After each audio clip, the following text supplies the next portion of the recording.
Marceau, le soir, avec Marceau. Radio X. 20h10, c'est le moment d'aller parler avec Christian Page, l'enquêteur du paranormal et les journalistes, chroniqueurs, auteurs, conférenciers, christianpage.ca. Bonsoir! Salut Yannick! On n'aurait pas pu s'envoyer juste un texto, ça aurait fait pareil. Ben oui, c'est ce que je me disais. Oui. T'es-tu comme ça aussi, toi, au niveau des conversations téléphoniques? Tu te dis, mais il me semble qu'elle aurait pu m'envoyer un texto ou il aurait pu m'envoyer un texto, non? Moi, je vais te faire une confidence, Yannick. J'ai, même avant l'avènement des textos, parce que oui, je suis âgé, moi, là. Oui. J'ai vu ça arriver, là. T'as encore ton téléphone à cadran, toi? Ouais, c'est ça. Mais même avant l'avènement des textos, j'ai toujours détesté parler au téléphone. Toujours. Ouais. Ouais, pour moi, là, c'est une véritable plaie. Les gens qui appellent chez moi, là, s'ils appellent à ma résidence, ils tombent invariablement sur un répondeur. Je ne réponds jamais au téléphone. Jamais. Fait que je filtre tous les appels, puis bien souvent, là, j'ai reçu des appels téléphoniques, je vais répondre par un texto. En disant, ouais, j'ai reçu ton message, puis là, je réponds par le texto plutôt que de retéléphoner au correspondant. Ouais.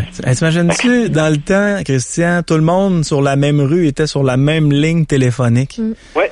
Puis puis ça a duré assez longtemps. Je me rappelle encore, il y a quelques années, là, il y avait certains petits villages au Québec, là, il y était 2-3 téléphones branchés sur la même ligne. Puis là, on écoutait la sonnerie du téléphone pour savoir si ça allait chez Madame Gaudreau ou si ça allait chez Madame Smith. Ouais. Là, tu répondais.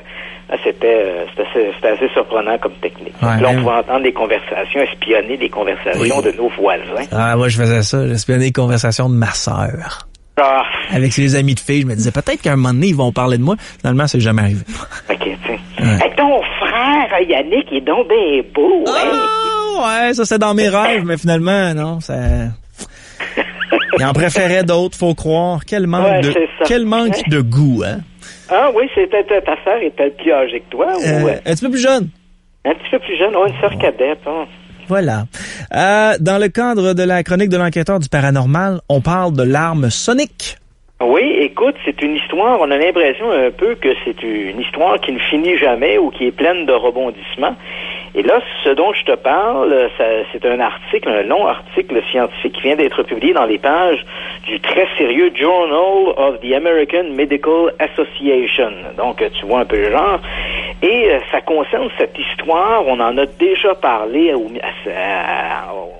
ondes, c'est cette histoire des diplomates américains, principalement, parce que l'on parle d'une vingtaine de diplomates américains, mais il y a quand même 3 diplomates canadiens également, qui ont été affectés par une espèce de malaise alors qu'ils travaillaient à l'ambassade ou du Canada ou des États-Unis, mais principalement des États-Unis, à La Havane, à Cuba.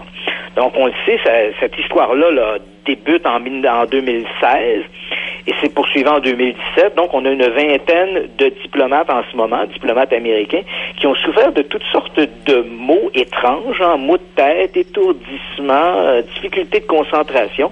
Et à un moment donné, comme ce n'était ciblé que sur des employés de l'ambassade américaine, parce qu'on exclut nos 3 ambassadeurs canadiens, on s'y met à supposer qu'il pouvait peut-être s'agir de l'utilisation d'une arme mystérieuse, et on a même parlé d'une arme sonique. Ce que, faut quand même le dire, ce que des scientifiques de l'université Harvard ont complètement rejeté, l'idée de prendre une espèce de canon qui émettrait des ondes et qui produirait des effets à longue distance sur des individus. Ça semble un truc sorti tout droit de l'affaire Tournesol. Alors, je sais pas si tu te rappelles cette bande dessinée de Tintin où Trifon Tournesol avait inventé cette espèce d'arme sonique. Mais tout ça, c'est de la fiction. Ça semble pas être quelque chose de concret. Et pourtant, on a ces gens qui souffrent de ces malaises-là. Et là, voilà, là, on se demandait est-ce qu'il s'agit d'une espèce de psychose, d'une simple rumeur. Mais visiblement, non. Il y a des scientifiques de l'Université de la Pennsylvanie, de l'École médicale de la Pennsylvanie, qui se sont penchés sur ces 21 sujets, ces 21 diplomates qui ont souffert de ces troubles. Ouais. Et leur conclusion, elle est sans équivoque. Ces gens souffrent bel et bien de lésions cérébrales, des lésions en fait que l'on retrouve généralement chez des gens qui souffrent d'un traumatisme crânien. Mais dans le cas de nos 21 diplomates américains, il n'y a pas de traumatisme crânien. Alors, on se demande d'où peut venir ces lésions, quelle est la cause de ces lésions, et tout ça semble bien sûr s'être produit alors qu'ils étaient en poste à La Havane. Alors là, évidemment, tout ça confirmé par une technique ou à tout le moins une appréciation médicale rend l'affaire encore plus sérieuse. On le sait que depuis que cette histoire a été évoquée dans les médias, les Américains ont rapatrié leurs ambassadeurs en poste à La Havane et ils ont expatrié des ambassadeurs cubains qui se trouvaient en poste aux États-Unis.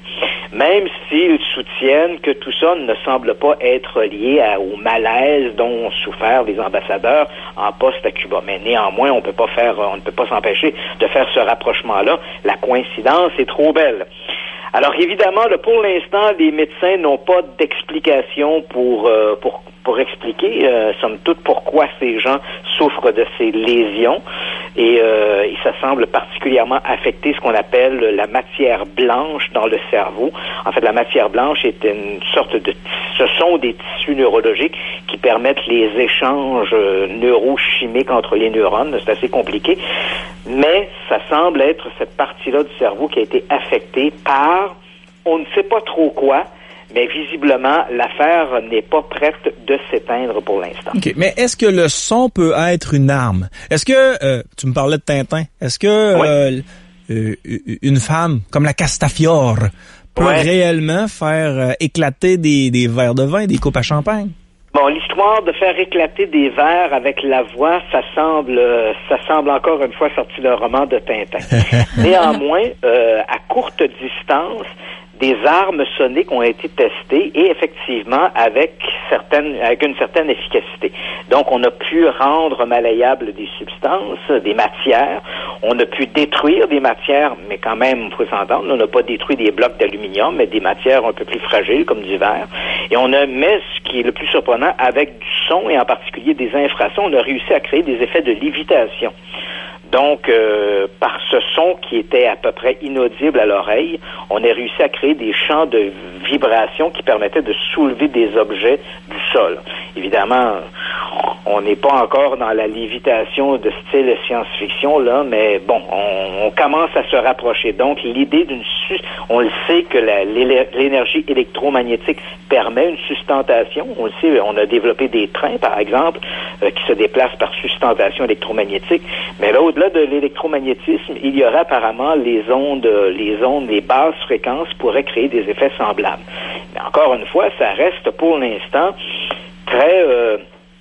très limité, très archaïque dans des recherches de laboratoire. Donc, l'idée qu'on aurait pu développer une arme comme celle-là qui pourrait être efficace sur le terrain, pour l'instant, ça semble pas avoir quitté le laboratoire. Et l'idée que les Cubains auraient mis au point une arme comme celle-là, ou peut-être les Russes, parce qu'on sait qu'il y a toujours eu un peu les Russes et les Cubains ont toujours un peu, en tout cas depuis la fin des années 50, se tiennent par la main.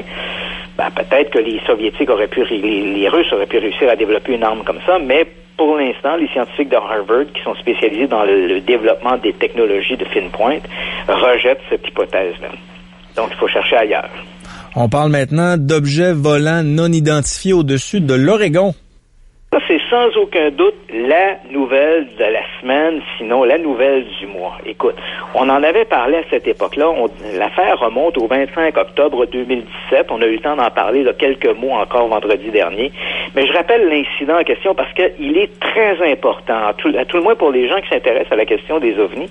C'est un événement qui est très, très important. Donc, on est le 25 octobre 2017.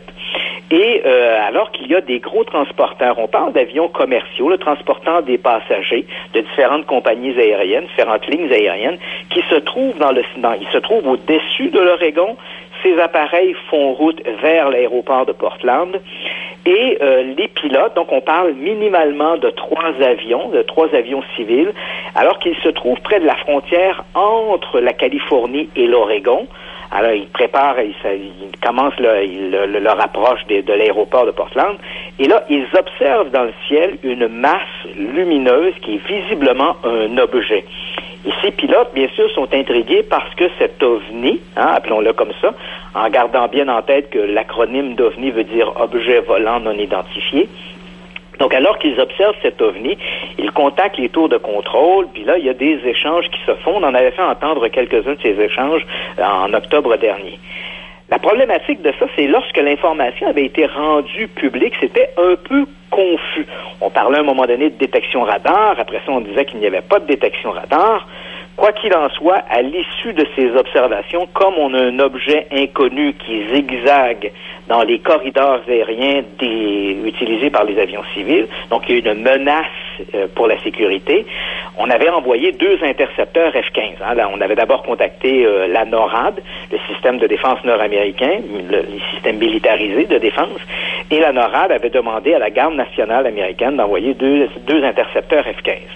Sauf que quand les intercepteurs F-15 sont arrivés à la hauteur de cet objet, parce qu'on disait que l'objet évoluait quelque part entre 35 et 37 000 pieds, lorsque les F-15 sont arrivés à cette altitude-là, l'OVNI, lui, n'était plus visible. Alors les avions sont rentrés bredouilles. Et là, évidemment, l'hypothèse était peut-être s'agissait-il d'un prototype de l'armée américaine encore inconnu ou quelque chose de top secret. Donc les spéculations allaient bon train. Et la semaine dernière, écoute, coup de théâtre incroyable. D'abord, le bureau de la Federal Aviation Authority, Administration, ont reconnu la réalité de cet événement-là.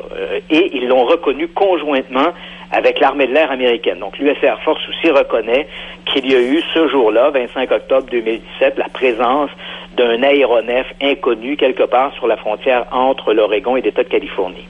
Et pourquoi c'est important ici la présence de l'Air Force à la table de cette reconnaissance?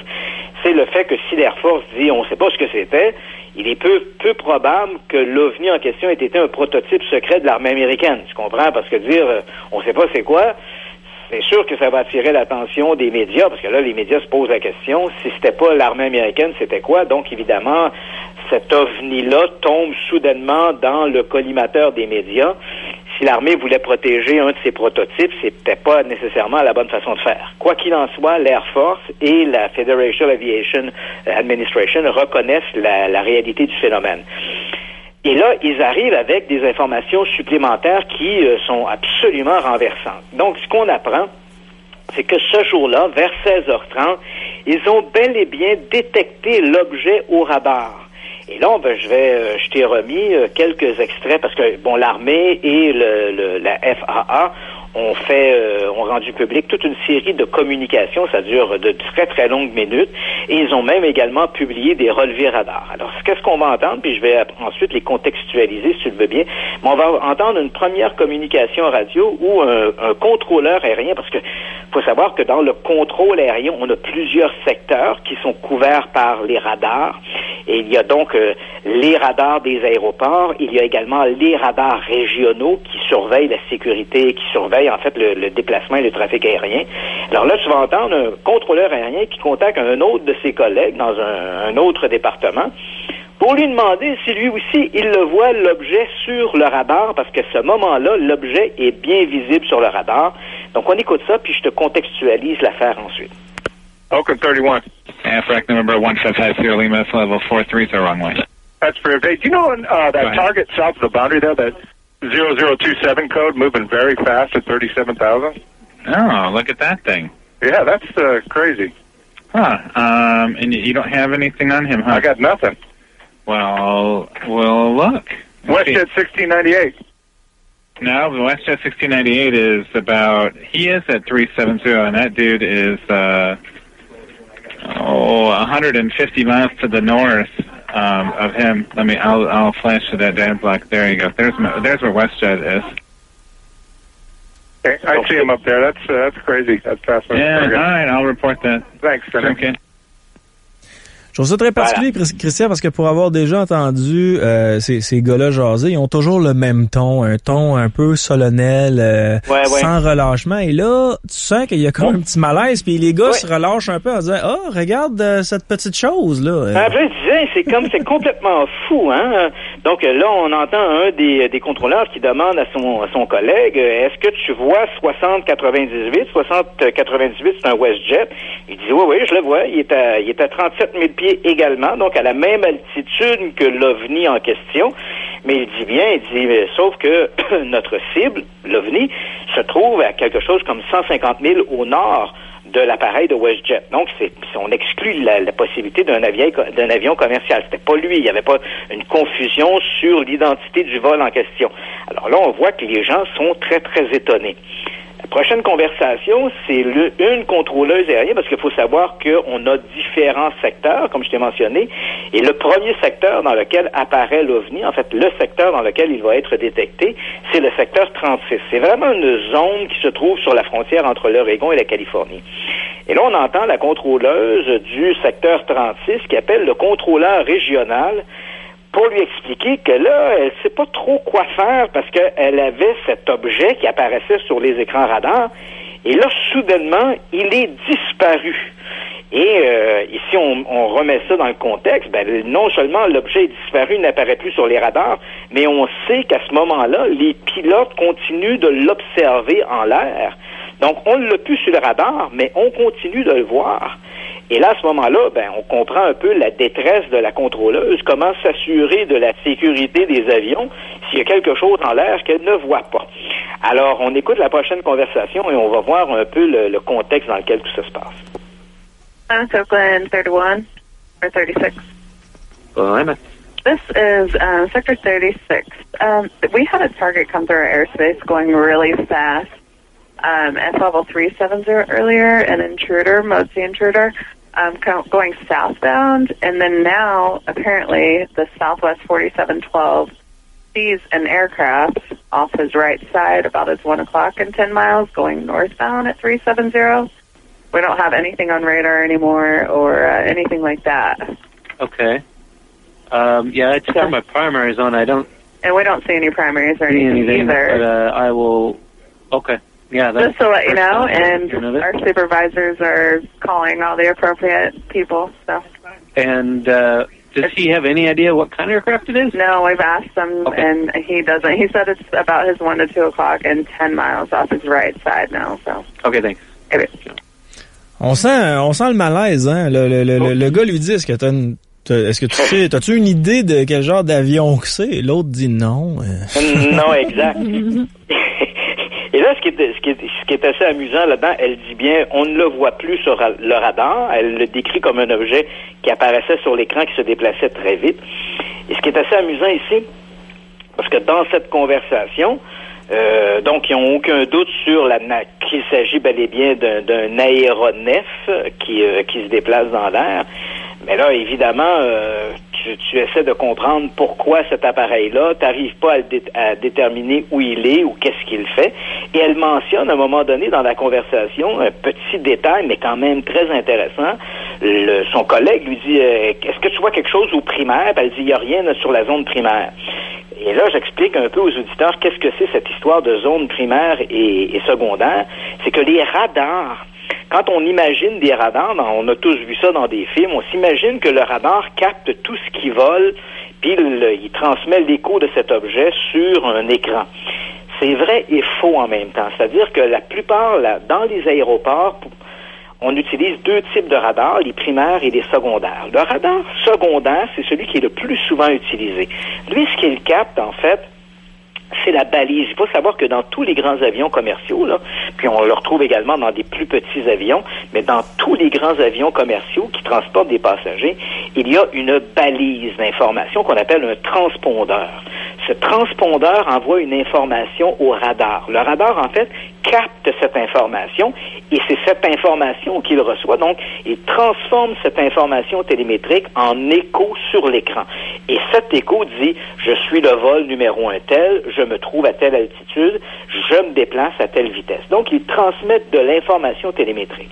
Ça, c'est ce qu'on appelle le radar secondaire. Donc, dans les aéroports, les contrôleurs regardent surtout les écrans dits en position secondaire, qui permet de voir l'ensemble des avions qui volent et qui transmettent bien sûr leurs informations en disant où ils sont, à quelle vitesse ils se déplacent, à quelle altitude. Ici, on pense en radar primaire. Le radar primaire, lui, c'est celui, par exemple, qu'on utilise dans les stations météo. Il détecte à peu près tout ce qui est en l'air. Il détecte notamment, des oiseaux, des bancs d'oiseaux serrés. Il va détecter également des nuages, des masses nuageuses, etc. Donc, lui, il détecte réellement ce qui est en l'air. Et quand elle dit, la contrôleuse, elle dit non, on n'a rien sur le primaire. Ça veut donc dire que l'objet qui vole n'a pas de transpondeur, comme devrait en avoir un avion commercial. Mais deuxièmement, cet appareil-là n'apparaît pas non plus au radar primaire. Donc, là, ça défie un peu l'entendement. Il est ni au secondaire, ni au primaire. Donc, c'est une sorte d'anomalie du radar qui est tout à fait incroyable. Et enfin, notre troisième communication radio, et c'est peut-être, moi, celle que je trouve la plus intéressante, c'est le contrôleur de l'aéroport de Portland qui appelle le contrôleur régional. Et là, avant même, il commence à lui dire, tu vois, il y a comme quelque chose de bizarre qui se passe. Et là, avant même de poursuivre sa phrase, on va entendre d'autres contrôleurs qui lui dit, peut-être un peu comme saturé d'informations, il lui dit, bon, il dit, tu m'appelles pour qu'est-ce qui se passe à 37 000 pieds. Et là, tu vas voir la suite de la conversation. C'est vraiment étonnant, c'est même renversant. On écoute ça. Welcome to the desk. Hey, how you doing? This Hey, how's it going? Good. Hey, we just had a weird thing to happen, kind of 37,000 feet? Yeah. Coming to you? It's a real aircraft, but nobody knows who it is. Really? It's been reported by the pilot right behind them. Really? Yeah. And the target's been jumping around, but we have no code, no nothing. Really? Yeah. Okay. I was just going to call you and tell you that there could be a plane that's... At 37? Yeah. So another aircraft actually visually saw it. Correct. Okay. All right. Well, let's get an even stranger. I was thinking that. Très particulier. Il demande, je pense que on sait que c'est un véritable avion, mais on sait pas qui c'est, on sait pas c'est quoi. Voilà, c'est ça. Le mot qu'il utilise, c'est un véritable aéronef. Ouais. Donc ça, c'est l'expression qu'il dit. Il dit, les pilotes, les pilotes l'ont vu juste derrière eux. Il n'y a pas de doute là-dessus.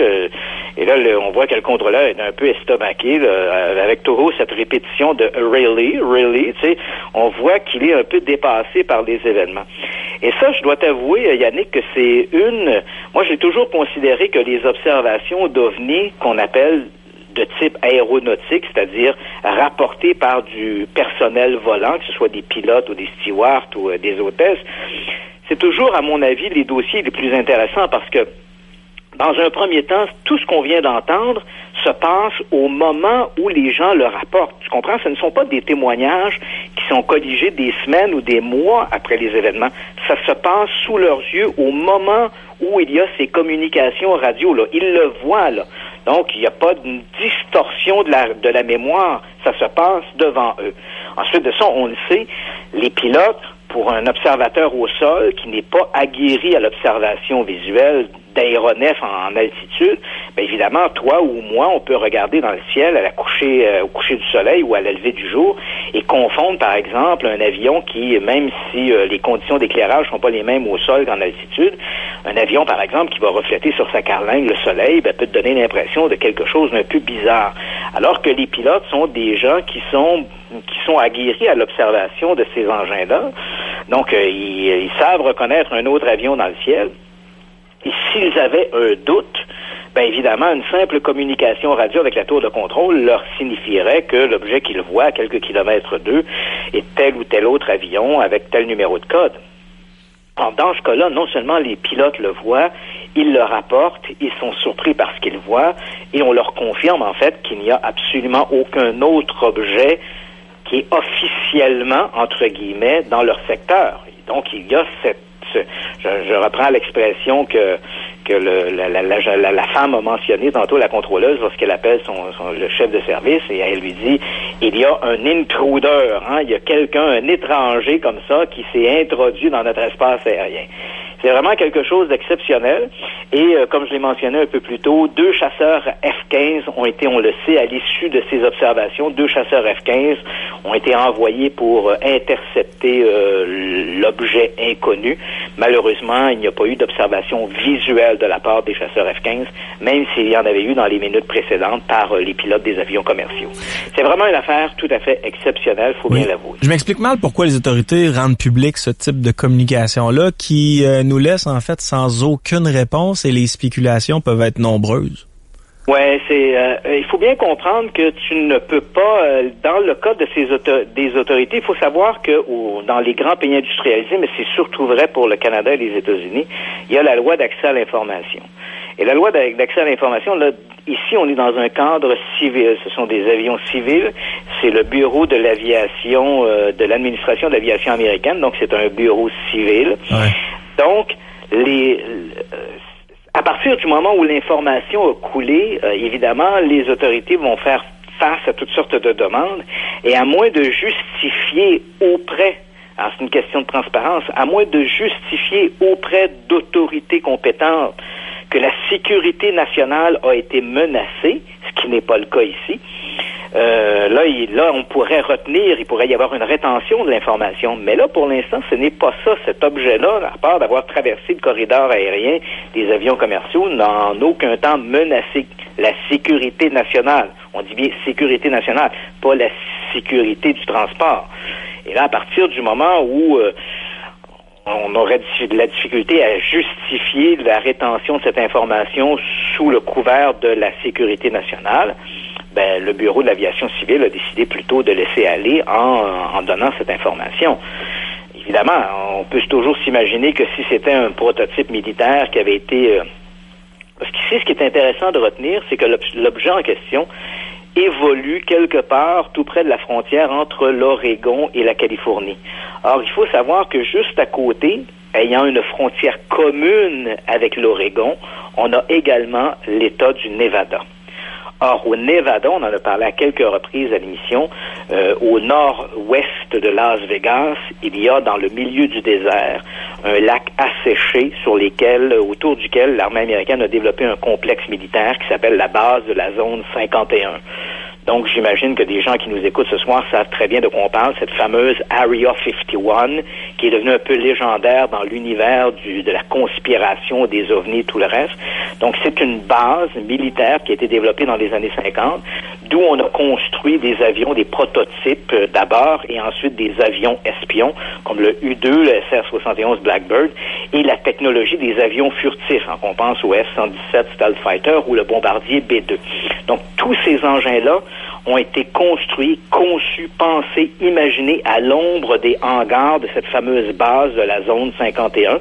Puis je tiens à dire comme ça, la base 51, c'est le nom qu'on lui donne. En fait, elle n'a pas vraiment de nom, si ce n'est une dépendance de la Nellis Air Force Base.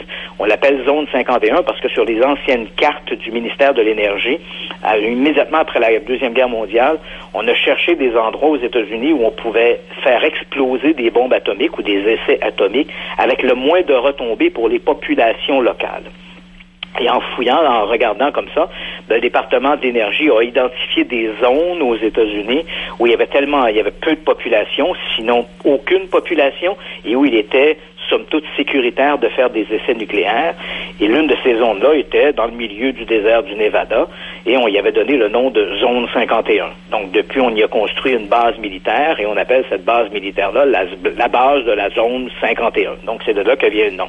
Mais tout ça pour te dire que cette base-là, on le sait, on construit les avions de demain, les avions militaires de demain, et au moment où on se parle, on est apparemment en train de construire des espèces d'avions, drones, sans pilote, qui jouiraient de la technologie furtive, donc qui échapperaient aux radars. La première hypothèse, lorsque cette information, cette observation d'OVNI tout à fait extraordinaire a été rapportée en octobre dernier, les experts du domaine de l'aviation ont proposé comme explication, comme il y a une frontière commune entre le Nevada, l'Oregon et la Californie, on s'est dit peut-être s'agit-il d'un super prototype qui a décollé de cette fameuse base de la zone 51 et qui a évolué tout près des frontières et qui aurait été observé par les pilotes en vol et détecté par les radars. Mais si c'était le cas, tu comprends bien que les autorités de l'armée de l'air américaine ne viendraient pas confirmer l'aspect non identifiable de l'étranger il y a quelques jours. Parce que là, évidemment, ça les place un peu dans le collimateur. Et si ça avait été le cas, tu comprendras qu'elles auraient également demandé à l'administration de l'aviation américaine de retenir l'information parce qu'on aurait révélé, somme toute, de l'information concernant un appareil qui, pour l'instant, demeure top secret. Donc, dans ce cas-là, on aurait pu justifier par... Crystal Glass has... Oui, excusez. On aurait pu se justifier par la sécurité nationale. Mais c'est pas le cas. Donc, c'est une histoire qui en tout cas, moi, que je vais suivre parce que c'est quelque chose qui m'étonne beaucoup. Effectivement, je me souviendrai toujours de ce célèbre reporter de Faits insolites qui avait été voir ce qui se passait dans la zone 51 et il avait tenté de franchir une des barrières de la zone 51. Il s'était fait surprendre par des militaires qui étaient responsables, bien entendu, de surveiller le périmètre de la zone 51. Et cette phrase-là, on dirait, je me rappelle plus, c'est quoi déjà, Christian? Oui, j'étais là, j'étais là. J'ai bien connu le journaliste et je l'ai entendu clairement dire. Il est temps qu'on décolle. Ils t'ont pas rattrapé, finalement? Non. En fait, c'était simplement un avertissement, parce que pour les auditeurs qui nous écoutent, qui ne savent pas de quoi on parle, j'avais été faire un reportage tout près de cette zone 51, parce qu'on ne peut pas approcher de la base à moins de 20 km. C'est le plus près qu'on peut aller. Et il y a 2 routes qui mènent à cette base-là, qui sont fermées, évidemment, là. En tout cas, il y en a une qui est fermée par des guérites. Et lorsque on arrive à la guérite, c'est rien qu'une espèce de bras en bois, là, comme les bras qu'on voit les guérites qui empêchent de circuler sur les voies ferrées lorsqu'il y a un train qui passe. Et donc, je me place aux côtés de la guérite. Je vois bien, là, dans les collines avoisinantes, on voit des espèces de camionnettes de type un peu Cherokee, blanches, et on voit des gens qui nous observent à la jumelle. Ce sont visiblement les services de sécurité de la base. Alors évidemment, je me trouve là, j'ai une caméra, je me sens un peu plus, je me sens un peu plus avec hardiesse.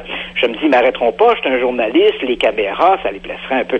Fait que je me permets de sauter de l'autre côté de la clôture. Donc je saute, je fais un bond de l'autre côté. Mais on s'entend là, je suis resté littéralement collé sur cette guérite. Donc je saute de l'autre côté et là je dis au caméraman, je dis là tu vois, je suis officiellement dans la zone 51. Et là je ressaute de l'autre côté en disant là je suis hors de la zone 51. J'ai fait ça 3 ou 4 fois, sachant pertinemment que les gens dans les camionnettes m'observaient. Ben oui. Et après la 3e ou 4e fois, ils ont fait tourner des gyrophares, puis ils ont fait comme klaxonner, là, en me disant, ben là, gars, on t'a vu, mon comique, t'as eu le temps de faire ton petit numéro devant la caméra, il est temps maintenant que tu remballes. Et j'ai compris le message, d'où cette phrase classique, on décalisse. Imagine, tu risquais peut-être 50 ans de prison et tu le sais pas. Mais il y a pire que ça. Sur la pancarte, ou juste là où se trouve la guérite, il y a une pancarte qui dit « Deadly Force Authorized ». OK. Donc, on tire pour tuer si voilà. Donc, si on nous dit « Vous entrez dans une zone militarisée. Il est interdit de franchir cet endroit. » Et c'est mentionné en dessous « La force mortelle est autorisée ». Wow! Tu dis, bon, ben, écoute, on va y réfléchir à 2 fois. Dans ton dernier sujet, je te laisse le choix entre Bigfoot devant les tribunaux ou encore la police versus le poltergeist. Ben, écoute, on va prendre le poltergeist en Russie parce que ça aussi, c'est un dossier qui est tout à fait surprenant. Moi, j'aime beaucoup les trucs quand ils sont confirmés par les autorités en place. Et dans le cas présent, écoute, on a l'impression que ça sort d'une espèce de roman. C'est le 12 février 2018. Faut le dire, c'est une information qui nous arrive par les médias d'information russes. Et souvent, quand ça vient de la Russie, c'est un peu douteux. On ne sait jamais si on peut vérifier ou confirmer quelque chose. Mais dans le cas présent, j'ai réussi à mettre la main sur le rapport de police. Donc, j'ai le rapport en main, donc c'est assez surprenant. Il faut remonter au 12 février 2018, donc il y a à peu près 2 semaines maintenant. La police, tout près en fait, on est au nord de la ville de Tomsk, qui est à peu près le petit village en question, c'est le village de Maraksa. On est à 330 km donc de Tomsk. Et là, voilà que des gens se plaignent qu'il y a des manifestations surnaturelles chez eux. Alors, que fait-on? On appelle la police. Les policiers se présentent donc à l'endroit en question. Il s'agit d'une espèce de maison unifamiliale qui est occupée par un couple. Ils ont un fils âgé d'une 15aine d'années, un fils adoptif qui occupe l'endroit avec eux. Et quand les policiers arrivent sur place, ils constatent que la maison est sans dessus-dessous. Des meubles ont été renversés, des commodes ont été vidées de leur contenu, des tiroirs ont été jetés pêle-mêle sur le plancher. Donc, visiblement, il y a quelque chose, on a l'impression qu'une tornade a passé dans la maison. Alors que les policiers sont donc là à parler avec les témoins. Il y a même un couteau, dans le rapport de police, c'est mentionné qu'il y a un couteau qui est fiché dans un cadre de porte. Alors, les policiers sont là à prendre les déclarations des témoins lorsque les manifestations se reproduisent, mais cette fois sous leurs yeux.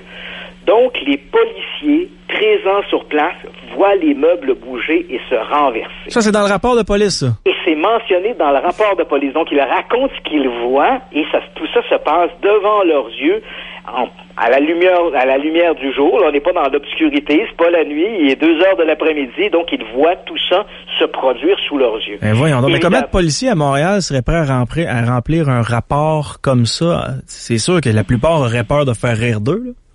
Tu sais, moi, j'ai déjà reçu un appel de policiers de Montréal. Ils n'ont pas fait un rapport, mais j'ai déjà reçu des policiers de Montréal qui m'ont appelé pour me dire il y avait un appartement à Montréal où ils avaient été appelés parce que des gens se plaignaient de manifestations surnaturelles. Et au moment où ils se sont présentés sur place, ils ont vu de ces manifestations. Ils ont vu donc des objets qui bougeaient, de la vaisselle qui s'est renversée sur les comptoirs, mais ils ont refusé, ils m'ont communiqué ça de manière privée, mais ils ont refusé de faire un rapport là-dessus.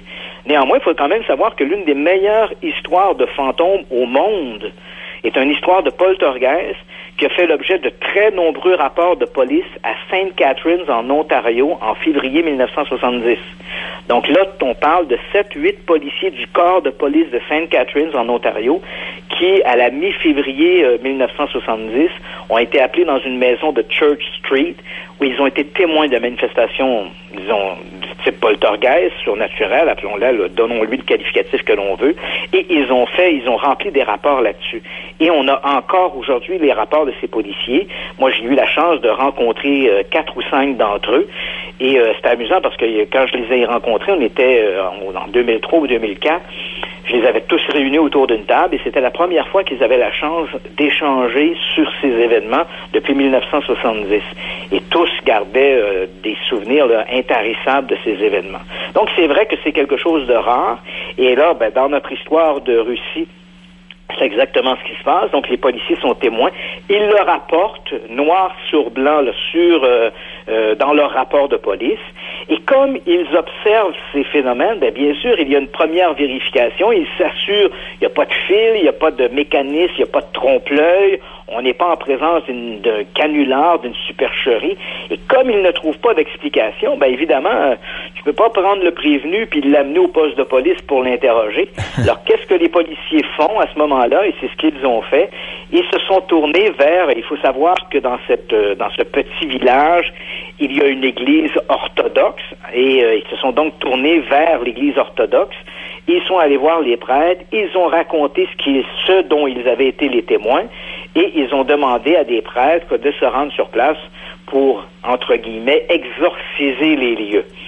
Et au moment où on se parle, apparemment que un prêtre orthodoxe en particulier, aurait passé plusieurs jours sur les lieux, mais les manifestations continuent de se produire, d'après ce que l'on sait. Ah ouais. Donc, c'est une affaire qui est tout à fait incroyable, et qui plus est, dans le cas présent, on a un rapport de police, écrit. Il me fallait un peu de travail pour le déchiffrer, parce qu'il faut savoir que en Russie, on écrit avec un alphabet cyrillique. Mais enfin, on a un rapport où, noir sur blanc, ces extraordinaires manifestations sont décrites en détail. Ta conférence à l'Université Laval a bien été samedi? Ça a été extraordinaire. On avait une audience complète, comme je l'ai mentionné. Et la prochaine, évidemment, avec le succès de ce week-end, évidemment, je peux déjà annoncer que le 31 mars prochain, au même endroit, je ferai une autre conférence, cette fois sur le sujet très controversé des soi-disant enlèvements extraterrestres. Faut-il y croire ou non? Et a-t-on une preuve de la réalité, a-t-on une preuve scientifique de la réalité de ces événements? Quand tu seras riche, Christian, j'espère que tu vas te souvenir de ton Marceau. Ah, c'est sûr.